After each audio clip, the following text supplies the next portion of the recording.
Bonsoir frères et sœurs. Alors, je vous salue dans le nom de Jésus.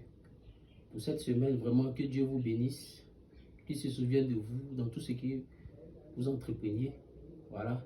Toujours dans le même esprit. On va parler encore de l'esprit.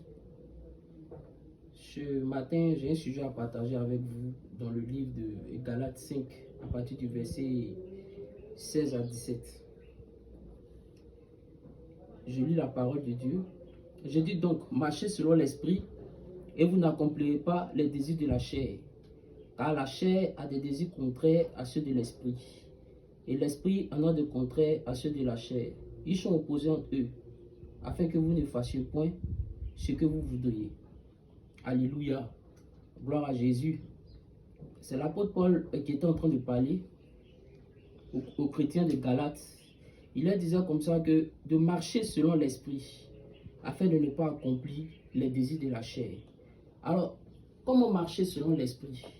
Marcher selon l'esprit, selon la parole de Dieu, c'est avoir une vie de jeûne, une vie de sanctification, une vie de méditation de la parole. C'est ça, la marche selon l'esprit.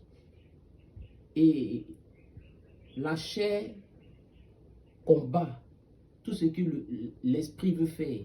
Voilà pourquoi le livre de Galates dit encore que la chair a des désirs contraires à ceux de l'esprit. Ils sont opposés l'un de l'autre, afin que vous ne pouvez pas faire ce que vous voudriez. Si tu as l'envie de méditer la parole, la chair va te combattre. Ça c'est clair. Si tu as l'envie de aller à l'église, la chair va te combattre. Si tu as l'envie de jeûner, la chair va te combattre.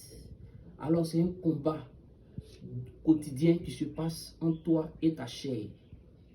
Car, comme le dit la parole, la chair a des désirs contraires à ceux de l'esprit. Elles sont opposées l'un de l'autre, de sorte que vous ne pouvez pas faire ce que vous voudriez.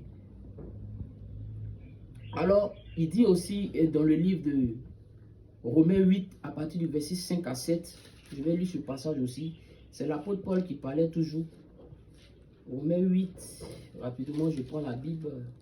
Romains 8, à partir du verset 5 à 7. Je lis la parole de Dieu. Il dit, ceux en effet qui vivent selon la chair s'affectionnent aux choses de la chair, tandis que ceux qui vivent selon l'esprit s'affectionnent aux choses de l'esprit. Ceux qui vivent selon la chair s'affectionnent aux choses de la chair. Alors, comme je le disais, les choses de la chair, c'est l'impudicité, l'impureté, la masturbation, la débauche, la fornication, la drogue.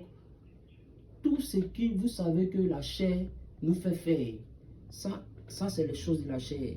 Et la Bible dit aussi que tous ceux-là qui vivent selon la chair vont s'affectionner aux choses de la chair. Et l'affection de la chair, c'est la mort.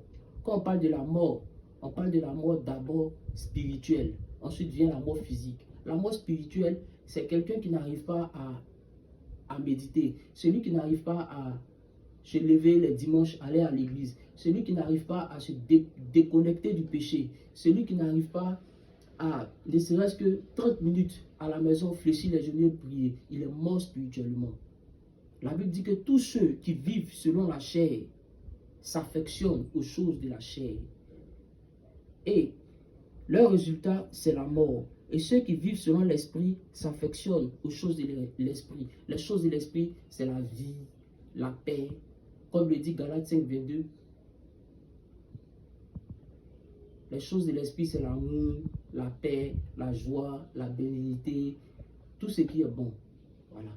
Et il dit encore dans le livre de Colossiens 1 que si vous êtes ressuscité avec Christ, recherchez les choses d'en haut où Christ est assis à la droite de Dieu. Toutes les choses de l'esprit que vous savez sont les choses d'en haut. Les choses d'en haut, les choses de l'esprit. C'est à cela vous devez aspirer. Et aujourd'hui, je vais m'adresser à deux catégories de personnes spécifiquement.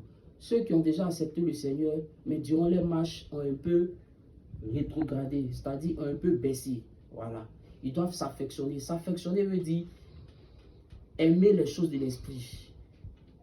s'adonner aux choses de l'esprit. Ça commence peut-être par un cantique spirituel que tu vas écouter. Tu vas voir, ça va venir. Tu vas répondre ta vie spirituelle par un cantique spirituel, par la communion avec des frères, fréquenter les frères en Christ, toujours aller vers ces frères-là pour écouter la parole de Dieu, pour partager en quelque sorte la parole. Ça réveille, ça donne l'affection de l'esprit. Voilà. Et je voulais m'adresser aussi à une autre catégorie de personnes, ceux qui n'ont pas encore accepté le Seigneur Jésus-Christ de Nazareth. Sachez aussi que vous aussi, vous avez le droit aussi de vivre cette marche-là. Vous avez le droit aussi de vivre cette vie-là, cette vie de l'esprit, cette vie au-dessus des démons, cette vie au-dessus des sorciers, cette vie au-dessus même des Illuminati, même des francs-maçons. Sachez que le Seigneur Jésus nous a donné cette vie-là. Il dit, le royaume des cieux, ce n'est ni le manger et le boire, mais la justice, la paix et la joie par le Saint-Esprit. Vraiment, c'est ce que j'avais à partager avec vous. Vous aussi, vous pouvez vivre cette vie de l'esprit. Vous aussi, vous pouvez vous donner à Jésus pour pratiquer tout ce qu'il a dit dans ses commandements. Que le Seigneur vous bénisse, qu'il vous garde.